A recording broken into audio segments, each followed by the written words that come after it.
Dalawa arestado matapos nakawan ng 20,000 pisong cash at 3 cellphone ang 5 lasing na dayuhan sa Maynila. Tumanggi magsalita ang babaeng suspect. Ang lalaki naman ginit na wala siyang kinalaman sa krimen. Yan ang unang balita ni EJ Gomez. Sa kuha ng CCTV sa isang bahay sa Barangay 716 Malate, Maynila noong April 26, kita ang 3 taong tila magkakayakap. Lumabas sa investigasyon ng pulisya, nalasing ang lalaking nakaputing t-shirt na isang Bangladeshi national. Ang babae at lalaking kasama ng dayuhan, di raw niya kakilala at nagkunwari lang umano na tinutulungan siya. Sa pulsa video, ang mabilisang pagkuha ng babae sa cellphone mula sa bulsa ng nakainom na biktima. Matapos yan, kitang lumabas ang babae sa bahay. Isang kotse ang dumaan sa Estrada Street na gamit daw ng mga magnanakaw. Ang babae lumapit sa nakaparadang SUV na napag-alamang sasakyan ng kanilang nabiktimang lalaki. 5 raw ang sakay nito na pawang mga nakainom. Isa raw sa kanila ang naiwang natutulog sa loob.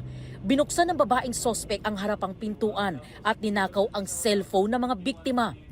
Muling dumaan ang getaway car ng mga sospek at pumarada pa sa harap ng SUV. Kasunod niyan, ang pagbalik ng babae para muling magnakaw sa passenger seat naman. Ayon sa pulisya, 20,000 pisong cash at 3 cellphone na nagkakahalaga ng 70,000 pesos ang natangay ng mga sospek.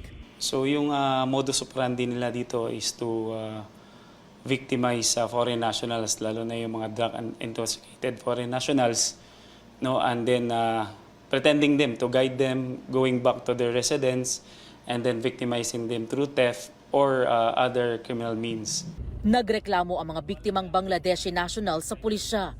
Sa backtracking at follow-up operation, naaresto ang mga sospek sa Remedios Circle nitong Sabado. Sa likod ng kanilang kotse, tumambad ang ilang peking plaka na ginagamit daw ng mga sospek. Ilabas mo, ilatag mo dyan, ilatag mo na maayos yan. Nakitaan natin na gumamit sila ng 6 na plaka. So dito during the apprehension, 4 na plaka yung nakuha natin. Gumagamit din daw ng iba't ibang pangalan, address at ID ang mga sospek. Sa investigasyon ng pulisya, miyembro raw ng grupo ng mga salisi ang 2 sospek. Yung area of operation ng itong grupo na ito ay within yung mga red light districts natin, no? Especially doon sa Ermita, Malate, and Quezon City. Grupo to sila. Ang na-apprehend pa lang natin ay parcel ng kanilang grupo. Sa custodial facility ng Manila Police District nakakulong ang mga naaresto. Tumangging magbigay ng pahayag ang babaeng sospek. Sabi naman ng kasama niya, hindi sila magkakilala. Hindi ko po alam yung... Yung alin? Yung papalit-palit niya ng pangalan, ma'am, hindi ko po alam. Basta binaba ko po siya doon. Yung plaka. Kanina po yun, sir? Mamalit ko lang po sa coding yun. Sa records ng pulisya, may 5 warrant of arrest na inilabas ang korte laban sa babaeng sospek kabilang ang falsification of public documents at theft sa iba't ibang lugar.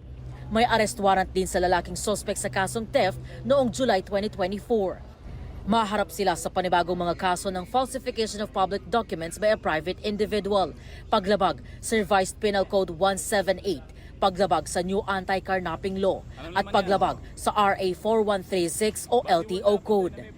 Ito ang unang balita. EJ Gomez para sa GMA Integrated News.